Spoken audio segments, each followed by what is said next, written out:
Jordanie, le pouvoir calme le jeu, retrait officiel du projet de réforme fiscale. Le Premier ministre jordanien Omar al-Razzaz, avec des dirigeants syndicaux, à Amman, 7 juin 2018. Reuters, Amar Awad en Jordanie, le pouvoir joue la carte de l'apaisement.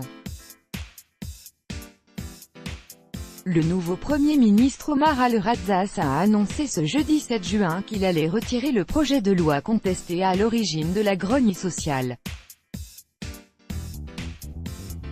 Depuis 10 jours, des milliers de Jordaniens manifestent contre l'augmentation prévue des impôts et des prix de l'électricité et de l'essence.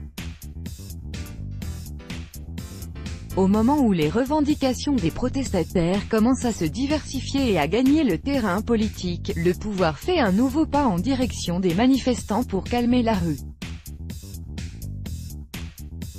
Avec notre correspondant à Amman, Jérôme Borouchevski, ce n'est qu'une question de quelques jours.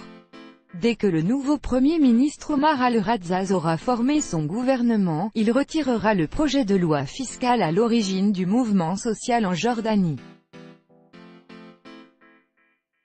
Le pouvoir satisfait donc la seconde revendication des manifestants après avoir congédié le précédent Premier ministre. C'était lundi dernier. À l'évidence, Omar al-Razzaz cherche à rassurer, il multiplie donc les signes de bonne volonté. Hier par exemple, il a rouvert le dialogue social, il a rencontré les syndicats qui avaient organisé une journée de grève la veille.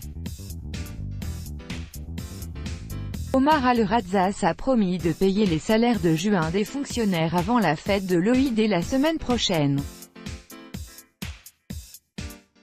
Et la presse locale indique que la Jordanie devrait demander un délai supplémentaire au Fonds monétaire international pour mettre en œuvre des réformes économiques contestées par la population. Le Premier ministre joue donc l'apaisement.